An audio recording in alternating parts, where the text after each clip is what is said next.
سورہ کہف ہماری شروع ہے نماز فجر میں۔ آج آیہ مبارکہ نمبر 46 سے لے کر آیہ مبارکہ نمبر 56 تک تلاوت ہوئی ہے۔ ان آیات طیبات میں ارشاد باری تعالیٰ ہے، کل جو آخری آیات گزری تھی ان میں دنیا کی مثال بیان فرمائی گئی تھی کہ دنیا جتنی بھی زیادہ بندہ حاصل کر لے پھر بھی وہ قلیل ہی ہے، اور ایسے ہی ہے کہ جیسے جاگ ہوتی ہے اور وہ ختم ہو جاتی ہے فوری۔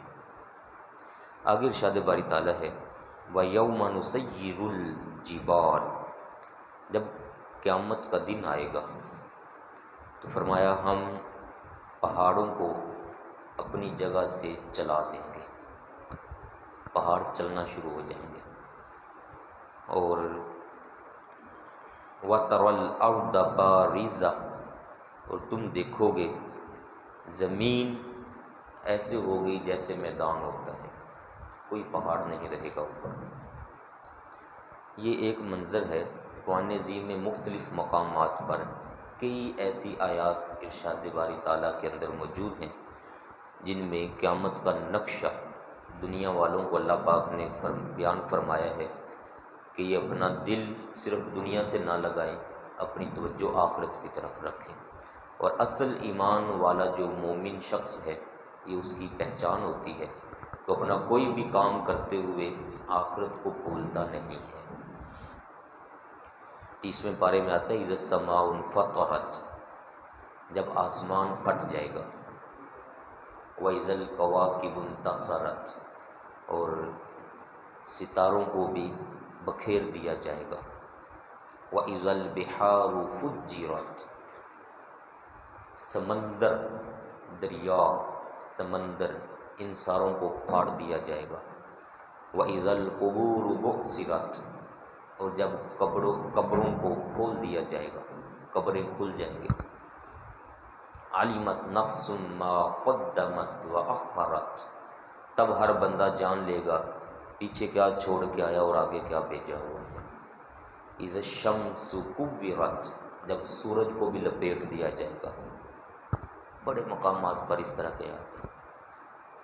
یہ الحاقہ ما الحاقہ وما ادراک ما الحاقہ، القاریہ وما القاریہ وما ادراک ما القاریہ، یوم یکون الناس کالفراش المبثوث، انسان بھی سارے اکٹھے ہو کے ایسے پڑے ہوں گے وہاں پر جیسے روئی خشک ہونے کے لیے ڈال دی جاتی ہے، پڑی ہوتی ہے، سارے انسان ایسے قبریں کھل جائیں گی، بندے پڑے ہوئے۔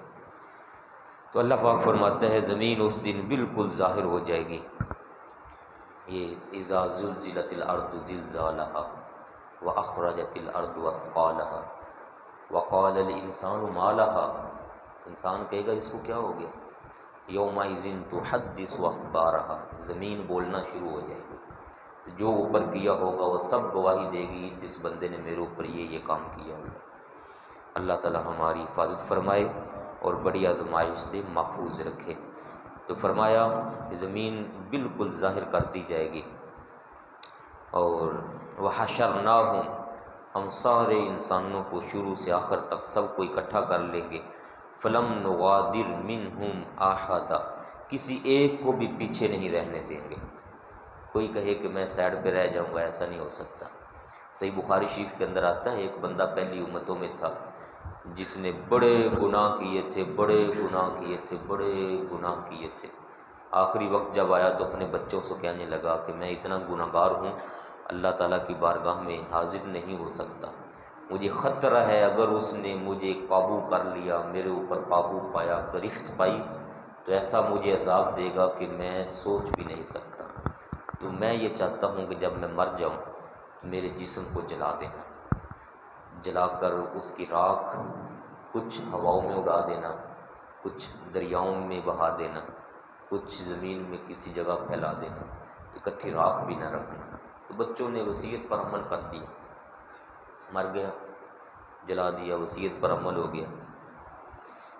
کریم آقا صلی اللہ علیہ وآلہ وسلم فرماتے ہیں اللہ تعالیٰ نے پانی سے حکم فرمایا اس کی راکھ واپس لا، ہواؤں سے حکم فرمایا جہاں بھی اس کے ذرے لے گئی وہ واپس لاؤ، زمین سے حکم فرمایا کہ تیرے اندر جو جو مکس ہو گیا اس کا حصہ سب واپس لاؤ، تو ساری چیزوں نے اس کے سارے جسم کے حصے راک کو بھی اکٹھا کر دیا، پھر سے ویسے کا ویسا بندہ بنا کر اللہ پاک نے اپنے سامنے کھڑا کیا۔ اس سے فرمایا کہ تو نے کیا کیا، اپنے آپ کو تو نے جلا ڈالا، وصیت کر ڈالی، یہ تو جائز ہی نہیں۔ تو کہنے لگا مولا میں تیرے سامنے آنے سے ڈر گیا تھا، میں ڈر گیا تھا تیرے سامنے آنے سے۔ تو اللہ پاک نے فرمایا تیرا ڈر جانا ہی میرے لیے کافی ہے، تو نے یہ بہت بڑا قدم اٹھایا، میں تیرا یہ گناہ بھی معاف کرتا ہوں، تیرے پرانے گناہ بھی معاف فرماتا ہوں، بس تو ڈر گیا میرے سامنے آنے سے۔ کریم آقا صلی اللہ علیہ وآلہ وسلم نے ہمیں قرآن عظیم دیا، سورہ رحمان دی، سورہ رحمان میں ایک آیت موجود ہے وَلِمَنْ خَافَ مَقَامَ رَبِّهِ جَنَّتَانِ، فرمایا جو اپنے رب کے سامنے جانے سے ڈر گیا اس کو اللہ تعالیٰ ایک جنت نہیں بلکہ دو دو جنتیں عطا فرمائے گا، دو دو جنتیں ملیں گی۔ تو یہ بہت بڑا تقویٰ کا ایک مقام ہے، جو بندہ یہ خوف اپنے اندر لے آئے کہ میں کسی سے نہیں ڈرتا، صرف ڈرتا ہوں تو رب پاک کی ذات سے ڈرتا ہوں، کیونکہ میں نے اس کے سامنے جانا۔ لوگوں کے ڈر سے بندہ بڑے کچھ چھوڑ دیتا ہے، لیکن وہی چیزیں اگر رب کے ڈر سے چھوڑنا شروع ہو جائیں تو بندے کا ظاہر باطن، خلوت جلوت سب ایک طرح کی برابر ہو جائے گی، اور اللہ تعالیٰ کی بارگاہ میں بندے کی کوئی قیمت بن جائے گی۔ اللہ تعالیٰ ارشاد عظیم فرماتا ہے ہم سب کو اکٹھا کریں گے، کوئی ایک بھی پیچھے نہیں رہے گا۔ وَأُرِدُوا عَلَىٰ رَبِّكَ صَفًّا، صفیں بنا کر پیش کیے جائیں گے میرے سامنے۔ لَقَدْ جِئْتُمُونَا، اور تم ایسے ہی آؤ گے، كَمَا خَلَقْنَاكُمْ أَوَّلَ مَرَّةٍ، جیسے ہم نے تمہیں پہلے تخلیق فرمایا تھا۔ جسم پر لباس کوئی نہیں ہوگا، بچہ پیدا ہوتا ہے نا، جیسے بچہ پیدا ہوتا ہے ننگا، کوئی اس پر لباس نہیں ہوتا، کوئی اس کو برا بھی محسوس نہیں کرتا، کوئی اس کو برا نہیں محسوس کرتا۔ دیکھتے ہیں ٹھیک ہے بچے کو اللہ پاک نے جنم دے دیا، اپنے فضل و کرم سے پیدائش کے مرحلے سے گزار دیا ماں کو، تو اللہ پاک فرماتے ہیں ہم ایسے ہی سب کو وہاں پر لے آئیں گے، اسی ہی طرح پر جس طرح سے تمہیں پیدا کیا گیا تھا، کوئی جسم پر لباس نہیں ہوگا، اور نہ ہی تمہارے پاس کوئی مال ہوگا، نہ دولت ہوگی، نہ پیسہ ہوگا۔ بچہ پیدا ہوتا ہے تو اپنے ساتھ کوئی بینک بیلنس لے کے نہیں آتا، کوئی اس کے نام پر بینکوں کے اندر کھلے ہوئے نہیں ہوتے اکاؤنٹ، ویسے ہی آتے ہیں، یہاں ہوتا ہے بعد میں سب کچھ۔ تو فرمایا وہاں تو جسم پر لباس بھی نہیں، بینک بیلنس بھی کوئی نہیں، ایسے ہی تمہیں میدان حشر میں بھی لے آئیں گے، کوئی تمہارا مال دولت نہیں ہوگا۔ پیچھے کل گزر چکا ہے والباقیات الصالحات، بچے مال دولت سب رہ جائیں گے، اگر کوئی چیز وہاں آنے والی ہے تو وہ نیک اور اعمال صالحہ بندے کے ساتھ جانے والے ہیں۔ پھر فرمایا آگے بل زعمتم ان لن نجعل لكم موعدا، بلکہ کافروں کا گمان تو یہ تھا کہ ہم یہ وعدہ اپنا پورا ہی نہیں کریں گے، کہ دوبارہ اٹھنے والا وعدہ ہونے والے کو نہیں، کافروں کا یقین کوئی نہیں ہوتا آخرت پر۔ اور اب اس دور میں کئی مسلمان ایسے آ گئے ہیں اس حوالے سے، جب ان کو کہا جاتا ہے، ڈرایا جاتا ہے آخرت پر، یار توجہ دو ہم نے آخرت میں جانا ہے، تو آگے سے یہ جملہ سننے کو مل جاتا ہے بعد دفعہ آخرت ویکھی جائے گی، آخرت کنے ویکھی ہے، ہن جیڑی زندگی گزار رہے ہیں تو گزاری ہے، آخرت کنے ویکھی۔ تو یہ والا جملہ آخرت کنے ویکھی، ویکھ لواں گے آخرت وچ، ایک تو یہ بہت بڑی دلیری ہے، بہادری ہے بہت بڑی اللہ تعالیٰ کے نظام پر، اور دوسرا اس کے اندر اللہ تعالیٰ معافی دے بچائے کفر کی بو پائی جاتی ہے، کفر تو نہیں ہم اس کو کہیں گے لیکن کفر کی بو پائی جاتی ہے، جو کافروں کی گفتگو تھی وہ ویکھ لواں گے، پھر اگر قیامت آئی تو پھر اتھے بھی ویکھ لواں گے۔ جیسے وہ کل اس بندے کا ذکر سنا ہم نے جس کے پاس بڑا مال و دولت تھا، باغات تھے، جب اسے اس کے دوست نے ڈرایا تو کہتا ہے پہلی بات تو ہے کہ میں نے جانا ہی کوئی نہیں وہاں پر، اور اگر وہاں پہنچ بھی گئے تو پھر وہاں بھی میرے پاس بڑا کچھ ہوگا، مال ہوگا، وہ پھر میں کر لوں گا جو ہوگا۔ تو یہ کفرانہ گفتگو ہے جو کافروں نے باتیں کی، وہ آج کل کے مسلمان کرنا شروع ہو گئے، ویکھ لواں گے کی ہوگا۔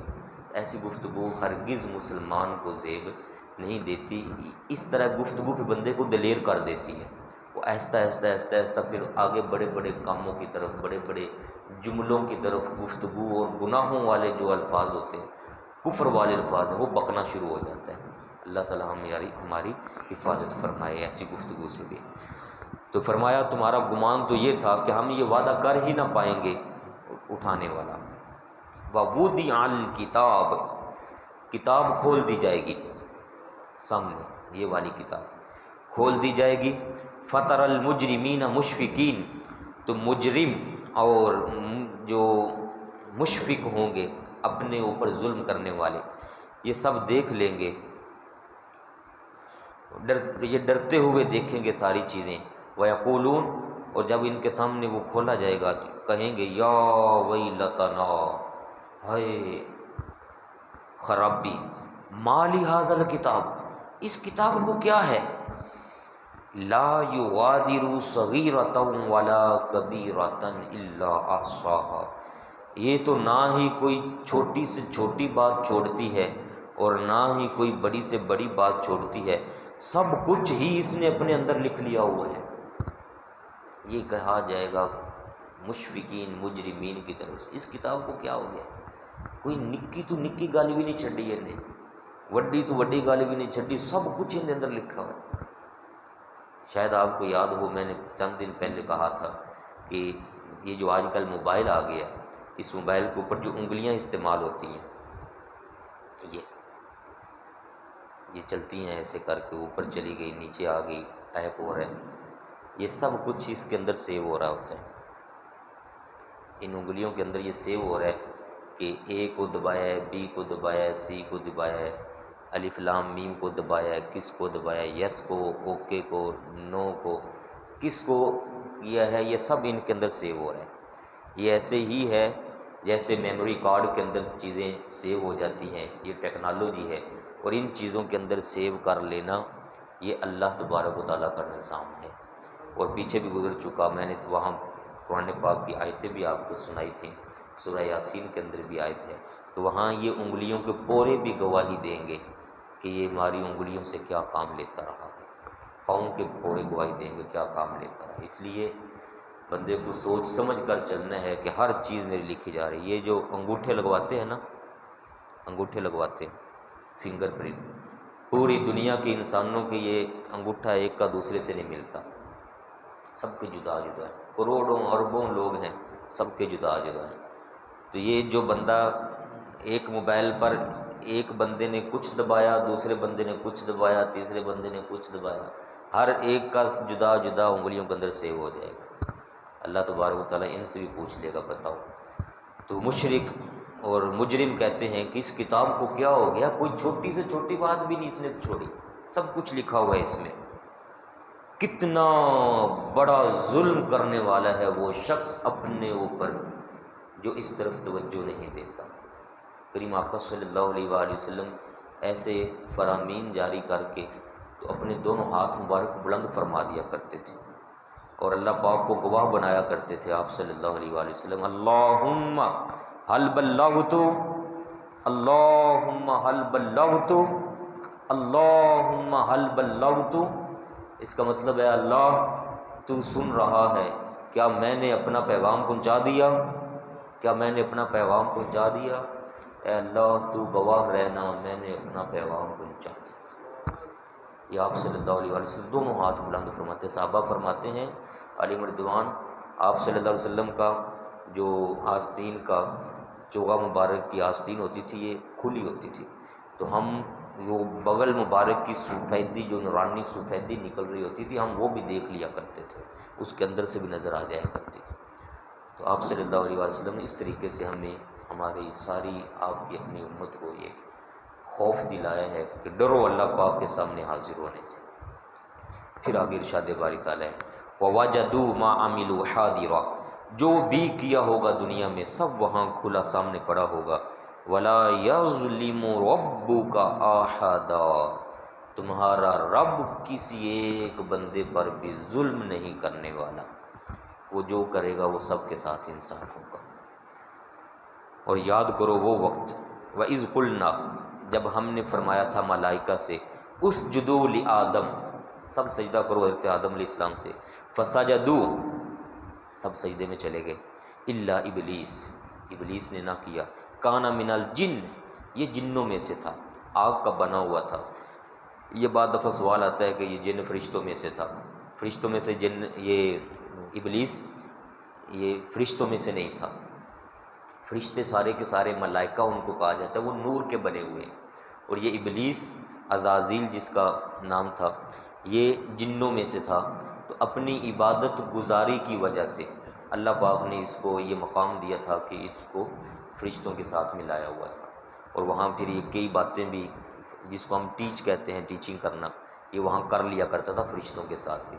اور جب یہ معاملہ ہوا، چونکہ جن تھا تو آگ میں ایک مادہ ہوتا ہے اوپر ابھرنے کا، تو متکبر قسم کا یہ بن گیا. اور جب اللہ پاک نے فرمایا کہ حضرت آدم علیہ السلام کو سجدہ کرو، تب اس نے اپنا وہ تکبر نکالا اور کہتا ہے کہ میں ان سے بہتر ہوں، میں آگ سے بنایا گیا ہوں، وہ مٹی سے بنائے گئے ہیں.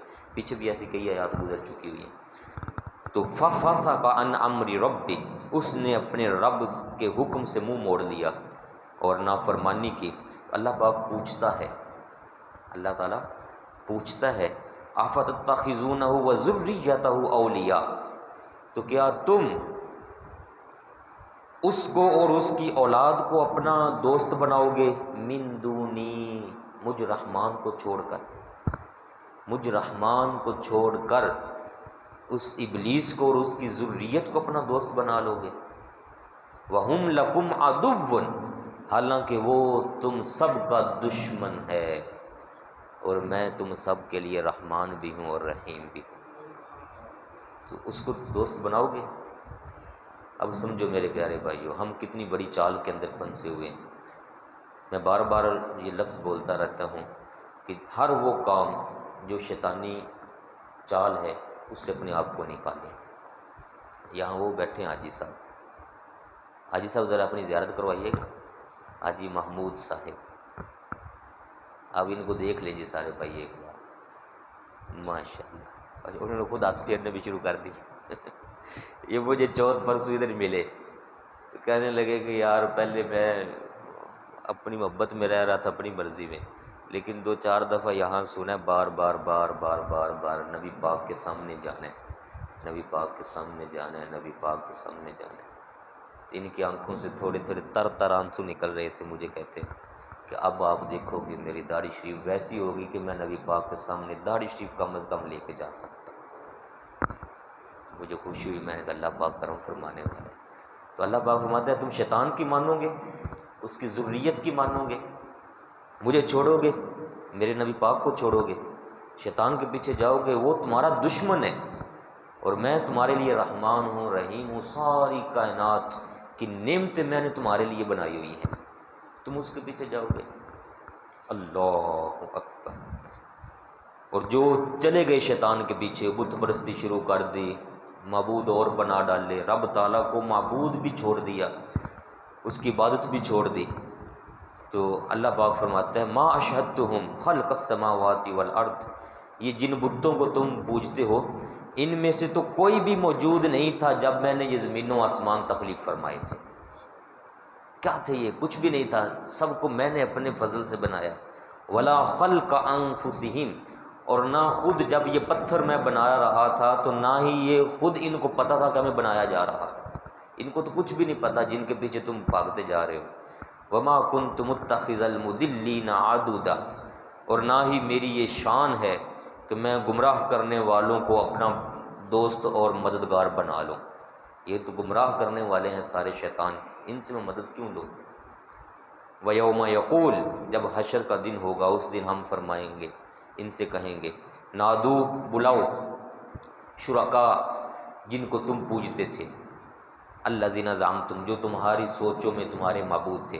فدعوہم، تو یہ پھر ان کو بلانا شروع کر دیں گے اپنے معبودوں کو. فلم یستجیبوا لہم، آگے سے وہ جواب نہیں دے پائیں گے. پتھر کیا جواب دے گا؟ کوئی جواب نہیں دے پائیں گے. ویسے بول سکتے ہیں جب اللہ تعالیٰ بلائے تو، لیکن ان کے کہنے پر نہیں بولیں گے. وجعلنا بینہم موبقا، تو اچانک ان کے درمیان ایک پردہ حائل کر دیا جائے گا.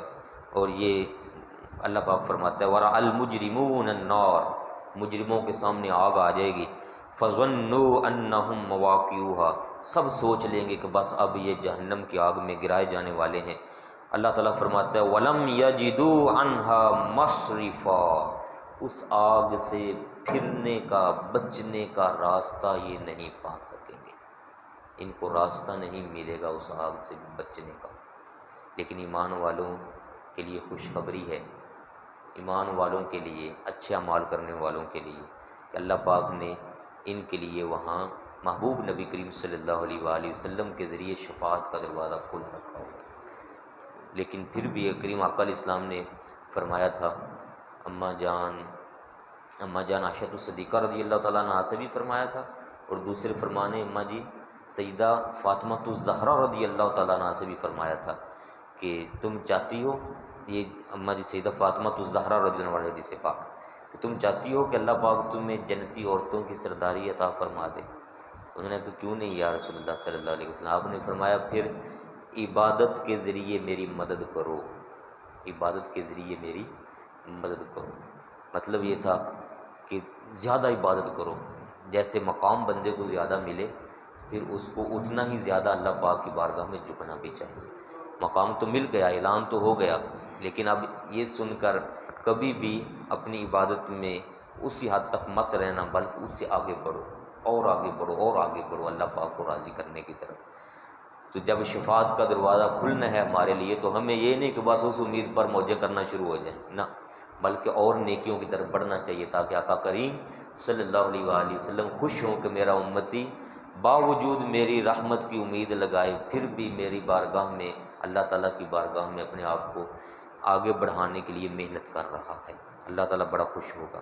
وَلَقَدْ صَرَّفْنَا فِي هَذَا الْقُرْآنِ، فرمایا ہم مختلف انداز اپنا کر اس قرآن عظیم میں بیان فرماتے ہیں، للناس، لوگوں کے لیے، من کل مثل، ہر طرح کی مثال اللہ پاک بیان فرماتا ہے۔ اب پیچھے ہم پڑھتے آ رہے ہیں بار بار، اللہ تعالیٰ بدلتا ہے، اپنا انداز بھی بدلتا ہے، آیات بھی تبدیل فرماتا ہے، لیکن کیا ہے کہ وَقَانَ الْإِنسَانُ أَكْثَرَ شَيْءٍ جَدَلًا، انسان اکثر جھگڑالو ہوتا ہے، آگے سے بحث شروع کر دیتا ہے۔ یہ سیم وہ بات ہے جب بندوں کو نا نماز پڑھو آگے سے بات شروع کر دیتے ہیں۔ آج کل تو اتنا دور آ گیا، اپنے بچے کو کہہ دیں، بیٹے کو کہہ دیں بیٹا آجا نماز پڑھیں گے، وہ آگے سے بات شروع کر دیتے ہیں۔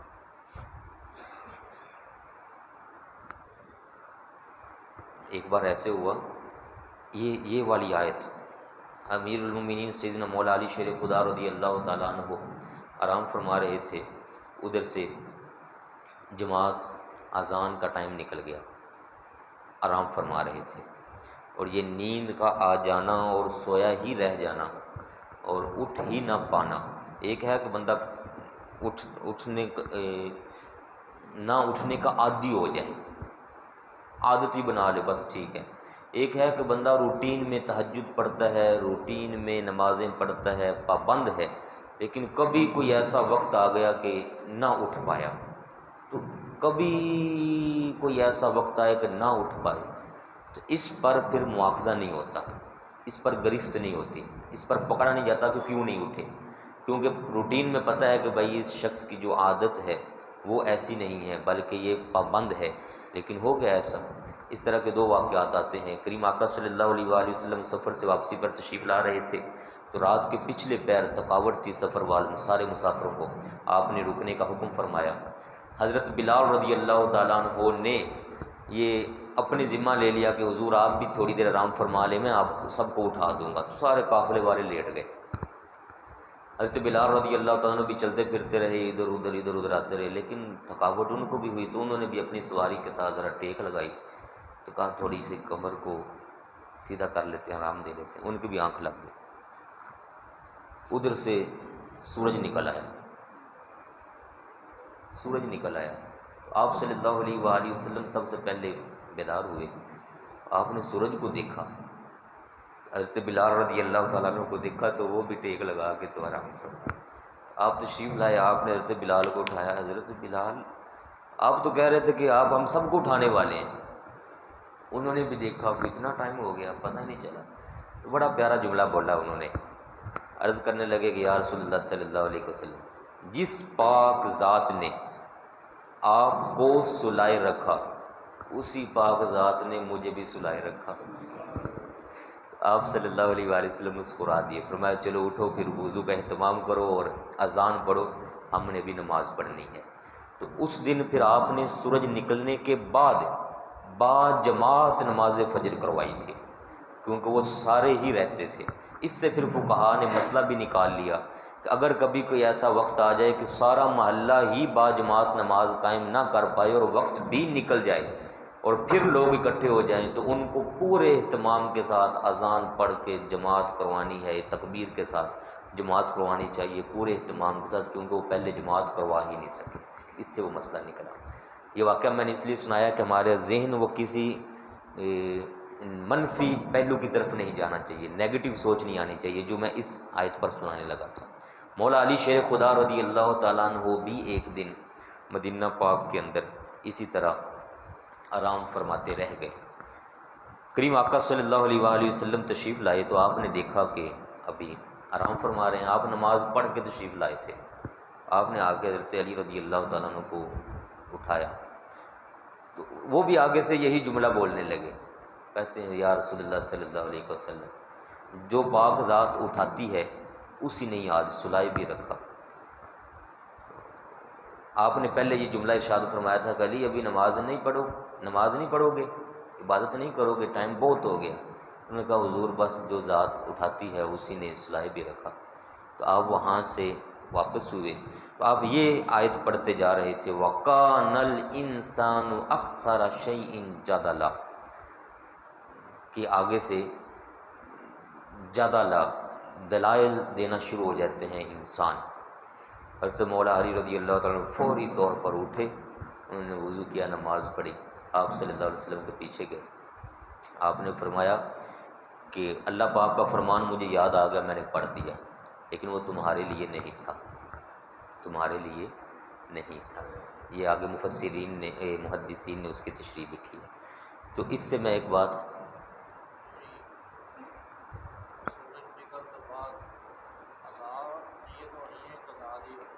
جی، سورج نکل آنے کے بعد نیت ادا کی نہیں ہوگی، نیت قضا ہی کی ہوگی، کیونکہ وقت اس کا جو ہے قرآن عظیم میں ان الصلاۃ کانت علی المؤمنین کتابا موقوتا، وقت جب نکل گیا تو اس کے بعد نیت قضا ہی کی ہوگی، نیت ادا کی نہیں ہوگی۔ سنتے بالکل پڑھیں گے اگر ایسی کیفیت آ جائے تو۔ اچھا، اس میں ایک اور بات عرض کروں، وہ پہلے بلکہ میں نے سنا ہی دی ہے، کبھی کوئی ایسا واقعہ کسی بندے کے ساتھ ہے جو عادت میں صحیح طور پر پختہ ہے، تو کبھی اگر لیٹ ہو جائے اس سے یا کوئی بھی مسئلہ بن جائے تو اس بندے کے خلاف نہ بولنا، اس کے بارے کوئی الٹا پلٹا ذہن میں نہ سوچنا، یہ ہمارے پیارے نبی کریم صلی اللہ علیہ وآلہ وسلم کی طرف سے سنت مبارکہ بھی دی گئی ہے اور اصل طریقہ بھی یہ ہے۔ نہ یہ کہ بندہ بس کوئی ایڈا ہوندا تو پھر کیوں ستا رہ جاتا ہے، کیوں ہوندا ہے کیوں۔ کئی کریم آقا علیہ الصلوۃ والسلام کی ذات سے جڑے معاملات، افعال، اور کئی صحابہ کرام رضوان سے جڑے معاملات ایسے ہیں جو امت کو سکھانے کے لیے ہوتے ہیں، جو بعد میں آنے والے لوگ ہیں ان کی تعلیم کے لیے ہوا کرتے ہیں۔ یہاں ہمارے بابا جان کا اکثر ایک جملہ بولا کرتے تھے کہ ان صحابہ کرام پر قربان جائیں جنہوں نے اپنی زندگیاں بھی، اپنی جانیں بھی امت کے قوانین کے لیے پیش فرما دی تھی۔ حضور آپ میری جان لیں، میرا جسم آپ کے لیے حاضر ہے، لیکن امت کے لیے آپ قانون بنا دیں۔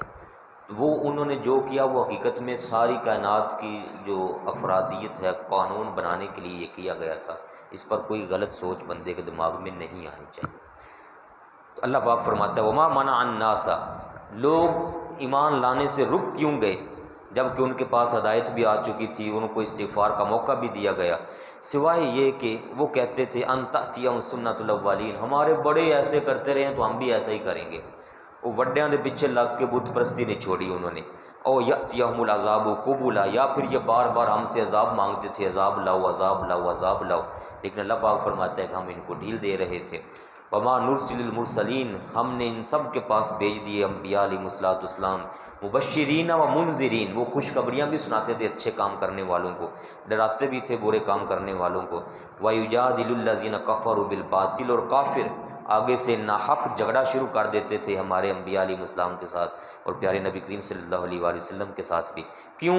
لِيُدْحِضُوا بِهِ الْحَقَّ، وہ یہ سمجھتے تھے کہ ہم حق کو نیچا دکھا دیں گے، حق کو مٹا دیں گے۔ اللہ تعالیٰ فرماتا ہے، پیچھے بھی آیت گزر چکی ہے، کہ حق مٹنے کے لیے نہیں آیا، بلکہ حق تو ظاہر ہونے کے لیے آیا ہے، بلند ہونے کے لیے آیا ہے، غالب ہونے کے لیے آیا ہے۔ هو الذی ارسل رسولہ بالہدی ودین الحق لیظہرہ علی الدین کلہ، سب کے اوپر غالب کرنے کے لیے۔ اور فرمایا واتخذوا آیاتی وما انذروا ہزوا، یہ ایمان نہیں لاتے کافر کیونکہ یہ میری آیات کو مذاق بنا لیتے ہیں، اور جو میری طرف سے ڈرانے والے بھیجے گئے انبیاء علیہ السلام ان کا بھی مذاق اڑانا شروع کر دیتے ہیں۔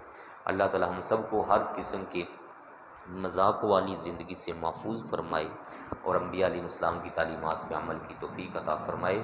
اس میں ایک اور بات بھی ذہن میں رکھیے گا، اسلام کے کسی بھی معاملے میں یا کسی بھی چیز کے ساتھ انبیاء علیہ السلام، ملائکہ، فرشتے، ان میں سے کسی ایک کے ساتھ بھی مزاحیہ انداز اپنانا جائز نہیں ہے۔ یہ آج کل کئی بندے جگتیں لگاتے ہیں، ڈرامے جو بن رہے ہیں ان میں یہ جگتیں لگاتے ہیں خبیث ترین لوگ، فرشتوں کے اوپر جگتیں بنائی ہوئی ہیں۔ یہ 4 دن پہلے ایک بندے نے مسئلے کے اندر وہاں مجھے بھیجا واٹس ایپ پہ، میں وہاں تھا ادھر مدرسے میں، تو یہ عورتوں کے میک اپ کے اوپر اس نے کوئی یہ بات کی تھی کہ عورتیں دن کو میک اپ کر لیتی ہیں اور رات کو میک اپ ان کا اترا ہوا ہوتا ہے، تو وہ خبیث اس پر جگت بنا کر لوگوں کو ہنسا رہا تھا کہ فرشتے رات کو آتے ہیں روح نکالنے کے لیے، تو ان کو عورتیں ملتی ہی نہیں ہیں، کیونکہ وہ دن کو دیکھ کر گئے تھے کسی اور کو، تو وہ جو رات کو اسے تلاش کر رہے ہوتے ہیں، تو رات کو تو وہ ہوتی نہیں کیونکہ اس کا میک اپ اتر چکا ہوتا ہے۔ تو سارے لوگ کہہ لگا کر ہنس رہے ہیں، اس کو داد دے رہے ہیں، واہ واہ واہ واہ کیا تو نے جناب بات کر دی ہے۔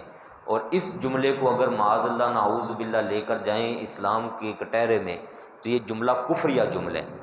قرآن عظیم نے فرمایا ہے کہ فرشتے ایک کام بھی، اللہ تعالیٰ فرماتا ہے ایک کام بھی اللہ تعالیٰ کی بتائے ہوئے طریقے کے سے ہٹ کر نہیں کرتے، وہ جو کرتے ہیں اللہ تعالیٰ ان کو وہ فرماتا ہے، اور جو اللہ پاک فرما دیتا ہے فرشتے وہ کر دیتے ہیں۔ اور وہ کہہ رہا تھا وہ رات کو بول جاتے ہیں کہ جناب عورتیں کدھر چلی گئی ہیں، عورتیں مل ہی نہیں رہی ہیں جن کو ہم دن کے ٹائم دے کر گئے تھے۔ تو اسلام کی کوئی بھی جو اسلام سے جڑی ہوئی چیز ہے اس کے اوپر کوئی جملہ بازی، کوئی مذاق، کوئی طنز، یہ بالکل قطعاً نہیں چاہیے، عام روٹین میں بھی نہیں چاہیے، لیکن اسلام کے معاملے میں زیادہ احتیاط ہوتی ہے۔ اللہ تعالی ہماری بھی حفاظت فرمائے۔ وما علیہ الا البلاغ المبین۔